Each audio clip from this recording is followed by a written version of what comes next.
Bonjour, aujourd'hui on répond à vos questions. 3 questions reçues récemment. Tout d'abord, Brigitte Boulet de Lanty nous pose la question: comment déterminer l'âge pour débuter les dépôts de la Régie des rentes du Québec? Pour un petit rappel, l'âge normal de la retraite est de 65 ans. Si on demande la rente avant, on a une pénalité de 0,6% par mois.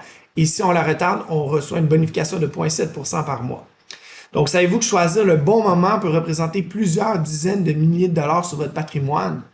Donc, pour prendre votre décision, vous devez penser à des facteurs tels que vos besoins de liquidité et vos revenus, votre état de santé, donc votre espérance de vie, votre tolérance au risque, soit votre profil d'investisseur, et encore vos cotisations passées et votre âge de retraite. Bonjour, une question souvent posée, les stratégies de fin d'année. Soyez prête pour vos impôts 2023. Pour réduire au maximum votre fardeau fiscal avec l'aide de votre conseiller en placement, vérifiez les stratégies de fin d'année pour déclencher des gains et pertes en capital. Aussi, vérifiez si vos frais de gestion sont déductibles.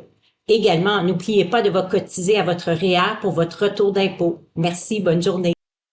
Enfin, Madame Simard de Montréal qui nous demande, avec les taux d'intérêt qui ont monté, est-ce que je devrais épargner ou rembourser ma dette? La question de l'année. Alors, je commencerai ma réponse avec une statistique importante. Saviez-vous que l'endettement des Canadiens est trop important, voire même un des plus importants sur la planète, avec 181% des revenus disponibles en dette? Ma réponse irait donc comme suit. Il faut, considérer le taux d'emprunt, je dirais même le taux net, considérant si les intérêts sont déductibles ou non, versus le profil d'investisseur, soit le rendement espéré. En soi, il est évident qu'il est important de rembourser une carte de crédit à taux d'intérêt de 25% par exemple, le plus rapidement possible.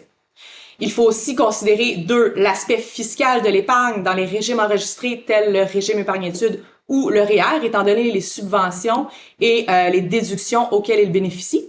3, il faut considérer l'importance relative de la dette versus le patrimoine familial. Et finalement, 4, considérer les aspects psychologiques comme le stress lié à l'endettement qui est propre à chacun. Donc, merci pour votre attention. N'oubliez pas que chaque situation est unique. Et pour notre prochaine capsule, on attend par écrit, par courriel, par téléphone vos questions. Merci.